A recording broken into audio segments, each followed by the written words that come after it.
It's really exciting for us to get together, 3 different companies for today's webinar, which is called Monitoring Land Changes Using Satellite Imagery and AI. And it is my distinct pleasure and honor to host Mr. Trevor Moore, who is Managing Director at Orbo, and then Abby Hoffman, who is Director of Operations at NRC, the Natural Resources Conservancy.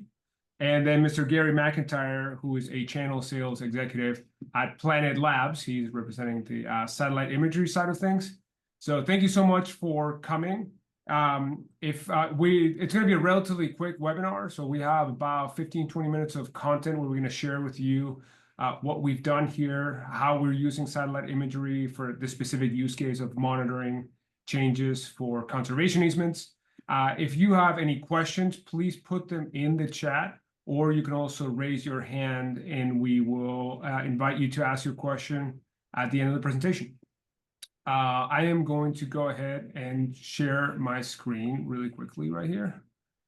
And that should get us on the road. Actually, I'm going to make sure we get presentation mode here, and then we go, okay. Are you able to see my slides well? Not yet.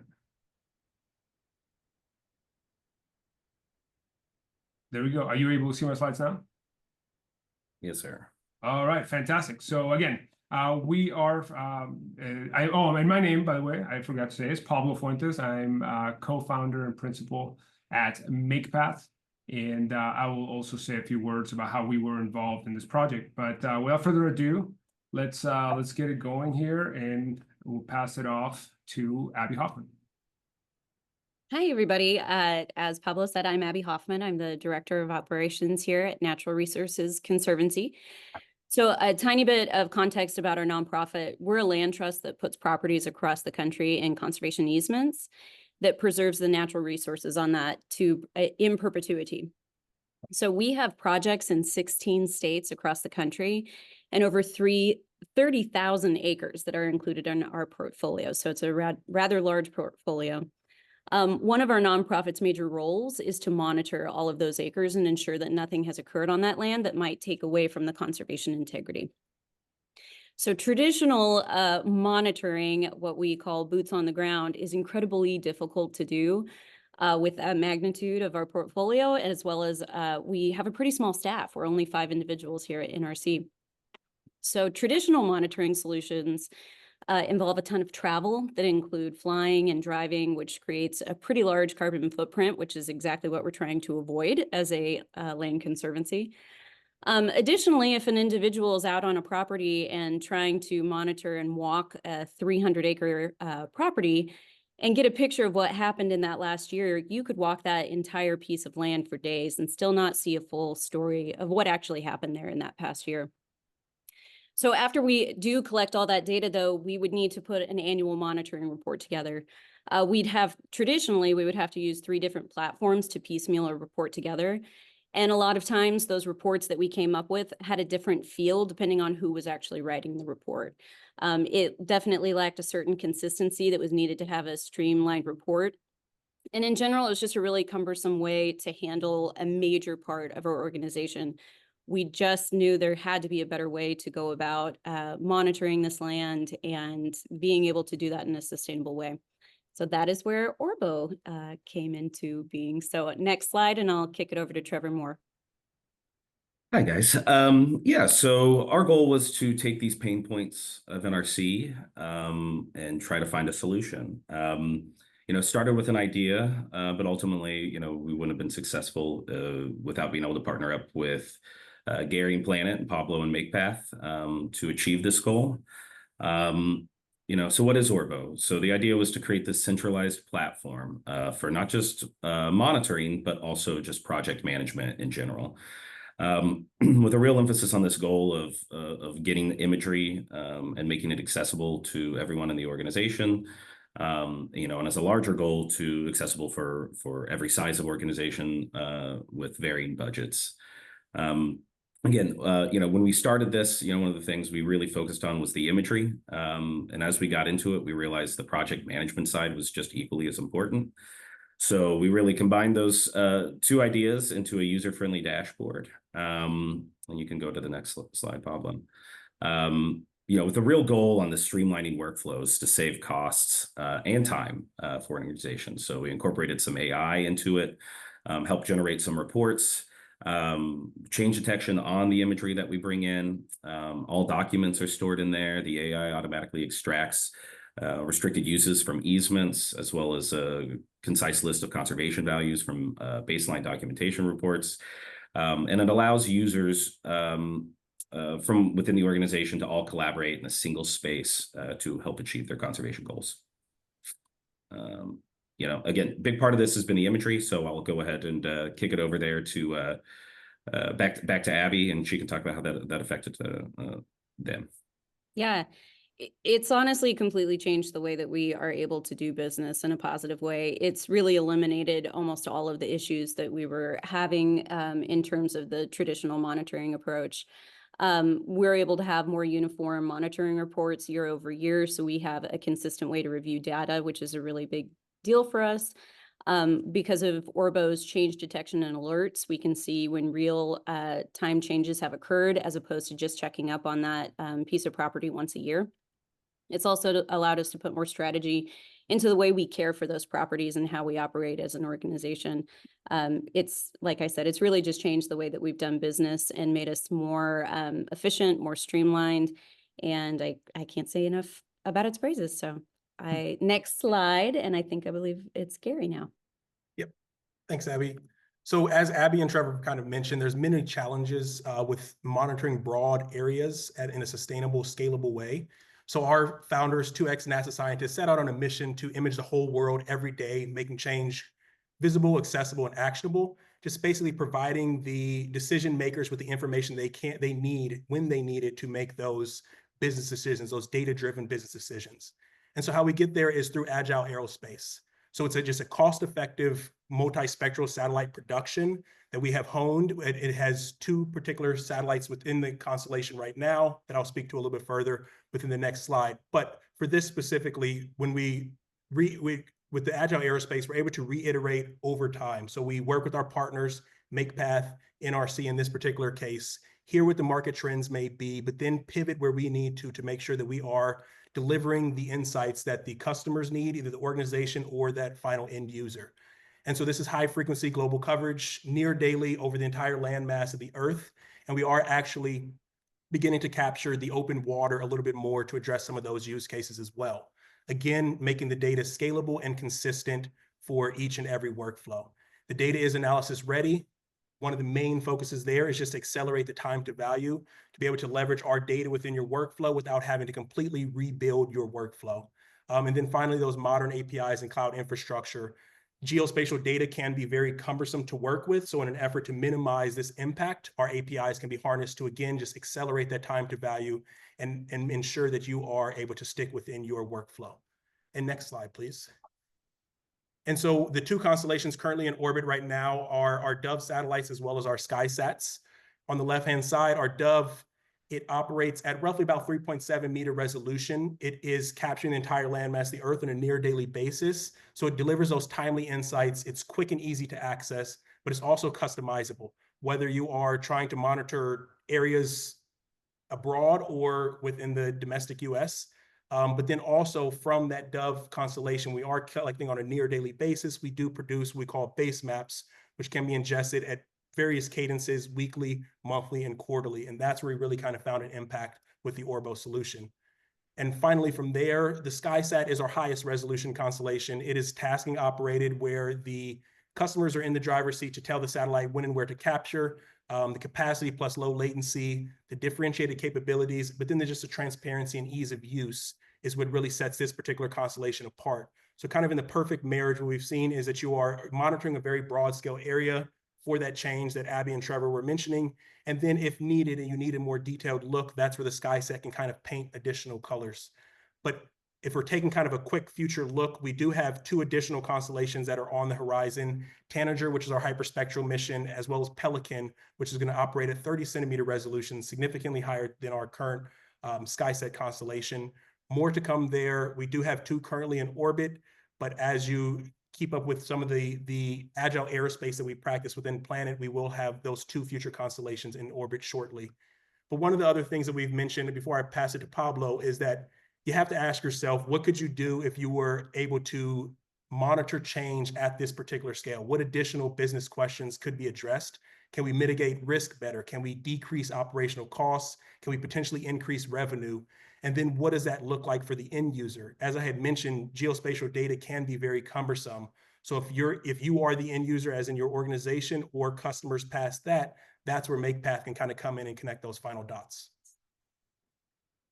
Thanks, Gary. So that's exactly what we do. A lot of what we do is really put together technology and usability, right? So met Trevor originally at the Planet Conference in Washington, D.C., and then immediately we started talking and connecting about the specific pain points. You told me about what Abby was describing, how land trusts have these very cumbersome processes to be able to do the reporting on their easements, and then to really understand what's changing and what is complying and not complying with the covenants in terms of the easement. So a lot of what we went into is really doing a big deep dive into usability and into designing a product that people actually like to use, right? So it's one thing to have technology and gee whiz and this is really great, and the latest, the cutting edge AI technology to both extract information from the easements and also to extract features from the satellite images.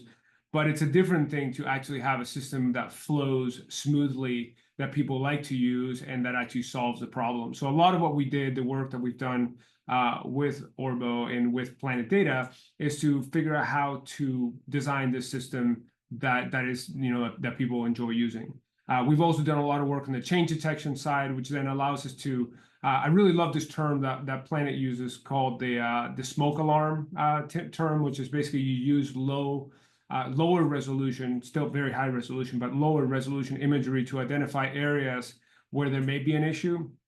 And then you can go ahead and task satellites if needed to get a closer look, if you will. But that's been a big part of the work that we've done together, is figuring out how to take this technology and then have it, build it into a scalable system that allows Orbo's users to really feel like the problems are being addressed. Really quickly, I want to cover, I don't want to spend too much time on this, but this is a technical architecture of the system that we've built together. So you'll see right there, we are using Planet there as our imagery provider, and we're using the OpenAI API rather. And then this is all built on an Azure cloud with Kubernetes and then Nginx, and then we're using JavaScript front end. This is, there are many different components. Again, we want to make sure that we're building a system that is scalable, so that you're able to add more easements that maybe have different characteristics. And that's been a big part of the work that we've done together under Trevor's leadership. He's really been the one that's been leading this product, and where MakePath has really helped execute on this initiative. And that really is what we have in terms of content for you today. Would love to open up the floor for questions to really have, if anybody wants to either raise their hand or ask any questions that they may have, it'd be great to share more about the work that we've done here. Yeah, I see an anonymous attendee asked a question. Yeah, I see Jason. I'll allow Jason right here. Can you hear me, Jason? Yeah, I can. Can you hear me? Yep, we can hear you. I'm just wondering, we look a lot at reforestation success. I guess how far back in time can you go? Because that's kind of age of plantation is kind of a big factor. Or I guess, what's your start year for your data? So from Planet's capabilities, our mission 1, where we started capturing the entire landmass of the Earth on a near daily basis, is 2017. Depending on the AOY, we will have data further back than that, but that was when we captured the entire landmass on a near daily scale. But 2017 is kind of the starting point. And just to follow up, are you able to integrate the older Landsat data into this workflow back to 1985-ish? It's like 30-meter res stuff, but still useful for the older. Yeah, Orbo's technically agnostic, and data we're partnered, with Planet, but yeah, being able to plug in various data sources was a consideration when we built it. Okay, thank you. Awesome. And here we do have a question from an anonymous attendee, and I think Trevor, can you see that question, or do you want me to read it? I can. You can go ahead and read it for everyone. Sure. So the question is there any update on what LTA says about aerial monitoring, or can you cover what it takes to stay accredited using aerial monitoring? So the current standards, as far as I'm aware, I was just at Raleigh, and I didn't hear anything different. But if using satellite imagery once every 5 years, boots on the ground, is still necessary. I think as we see a rise, Gary talking about the 30 centimeter, I assume that there might be some adjustments in those regulations from them, or there's those suggestions. That being said, this system was designed with the idea that boots on the ground is something that is still necessary to being able to keep an eye on these properties. Satellite imagery tells a great story, and in some cases a more complete one. But you can do different types of inspections, is what we call them on the platform, one being on site or one being remote. And so there's a workflow tool within the system to allow an on-site inspection to align with LTA standards. That's great. That's great. Great. So we'll mark that one as answered. And again, if there are any other questions, if you would like to raise your hand, or you can put the question in the chat if you would prefer.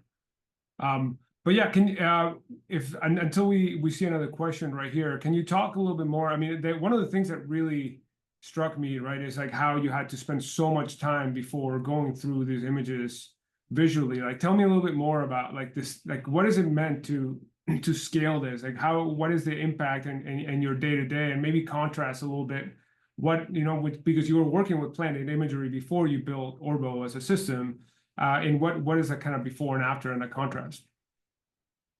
I'll start with that. So Orbo was like, at one point was just, wouldn't this be wonderful if this existed? Is kind of the idea of what had happened. And when we discovered Planet and started using their data, that in and of itself was a game changer. And then just adding the piece of what Orbo has allowed us to do on top of it has really, really changed our dynamic.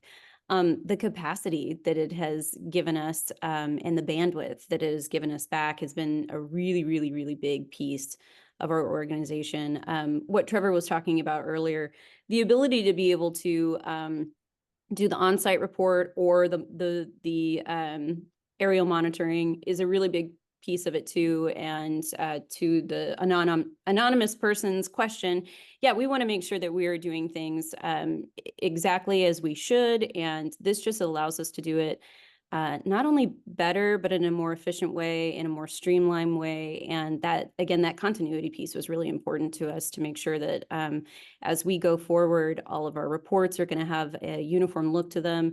And we wanted to make sure too that as we're working with landowners that they understand what we're doing on the properties. And this was a much easier way to be able to do that and to explain to them what our monitoring looks like. And we're able to share those reports with them year over year too. That's great. That's great. We have another question right here.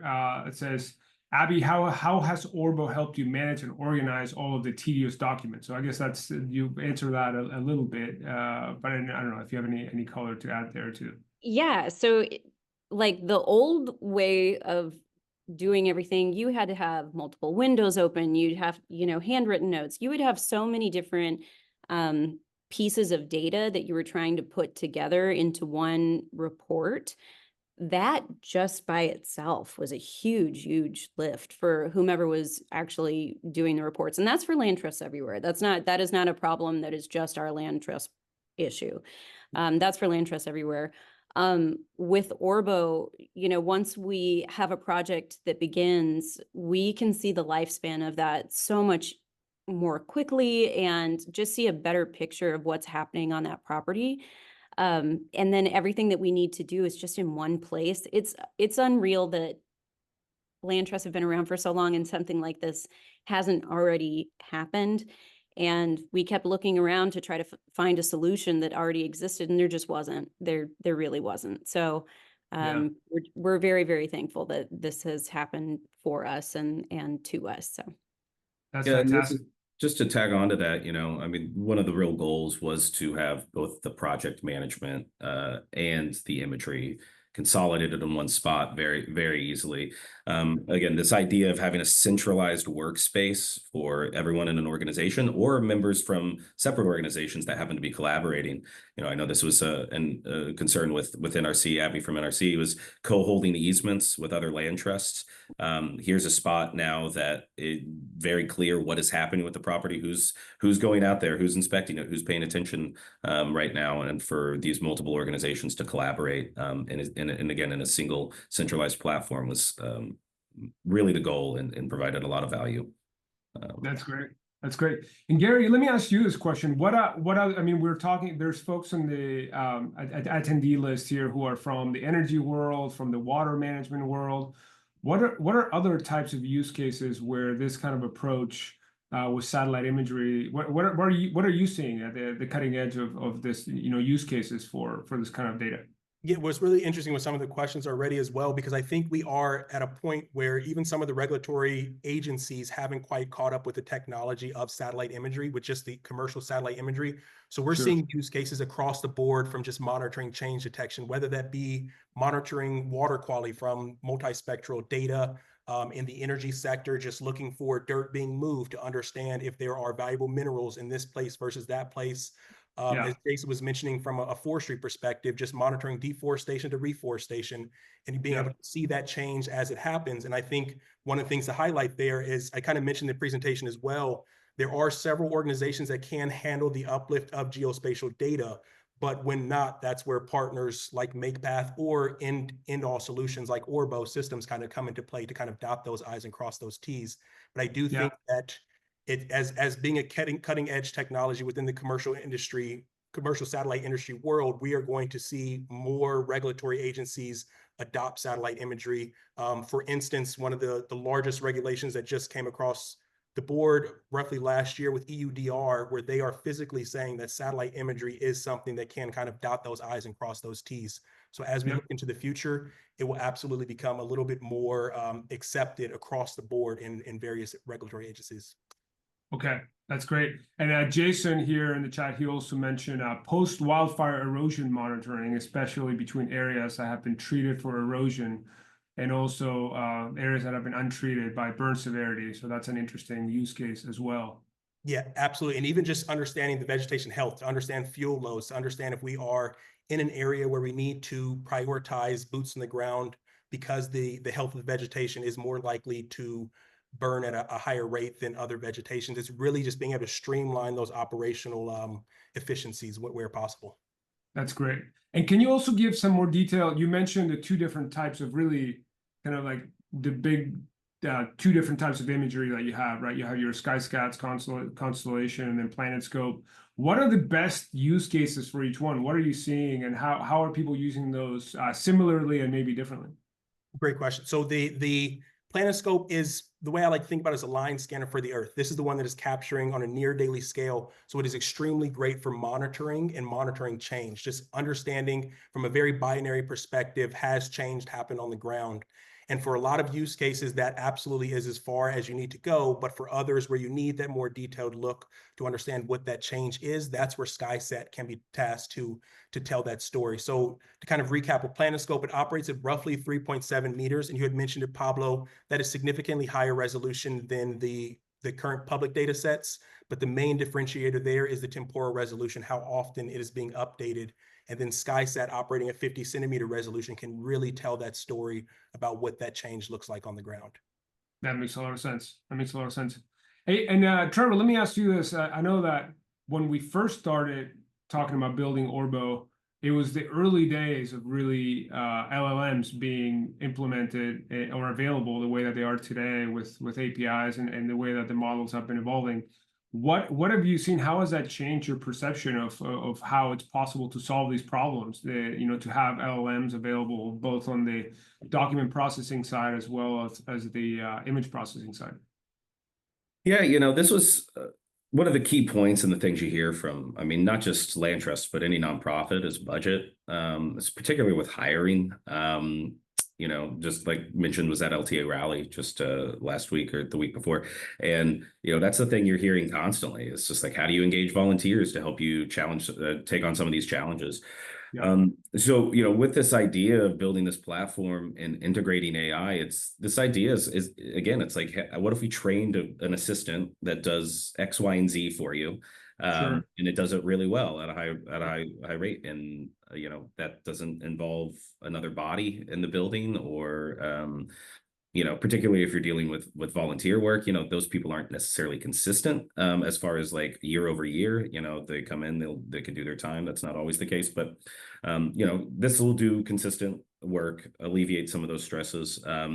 And obviously we've seen where this is, with this is going with AI. I mean, we believe there's going to be a lot of advancements, and trying to leverage those advancements into time savings and cost savings for organizations where budgets are always a concern. Sure. No, it makes a lot of sense. And that's a lot of what we try to focus on at MakePath is how do we operationalize these LLMs in a way that they actually solve problems, and it goes beyond the fact that we think we're wowed by them and it actually solves a problem. Let me ask one last question, and then we're going to be wrapping up here. What is a surprise that something that, in the time that you've been developing this product, something that you didn't expect that has happened? Yeah, I think I touched on it a little bit earlier. When we started this, I mean, it was so much about the planet imagery, which it still really is. The frequency, Gary touched on the frequency. That is just such a big deal, in doing this. It was so focused on that. How do we get eyes on these properties more often to allow organizations to be proactive as opposed to reactive to potential changes?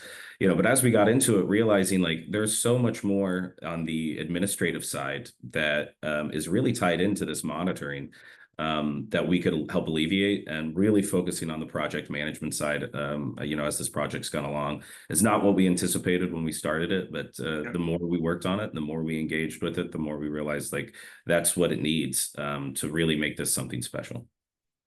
That's great. That's great. I'm gonna speak to Trevor's point too about Sure. the being proactive rather than reactive. When I think now about how we used to monitor and just everything that we've probably missed over the years, and that we could have been more reactionary to, it's wild to me that we were just looking at these properties once a year and in the way that we were doing it, because we really just could not see the full picture of what was happening out there. And this has completely changed that for us. So we can really have just a pulse at any given time on any of our properties across the country, all from Tulsa, Oklahoma. So that's a huge piece for us. That's amazing. That's amazing. Well, thank you so much to all of our attendees and to our panelists, to Abby, Trevor, Gary. And again, my name is Pablo Fuentes. Thank you so much for coming out and joining us today. We will be sending out a recording of this webinar. Yeah, please feel free to reach out to us if you have any more questions. You can reach us. We are at contact@makepath.com. And Trevor, you want to share your email address? Yeah, just Trevor at orbosystems.com. Would love to demo some of these features for you guys. I know we mostly just talked about it today, so please reach out.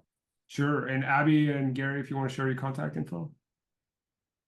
Mine's just abby@natrecon.org. I can put it into the chat if that's easier, if anybody wants to Great. say hi. And mine, Gary@planet.com. All right. Well, thank you very much. Everybody have a great Tuesday. Appreciate you coming out today, and we'll be in touch. Thank you. All right. Thanks, Take care. everybody.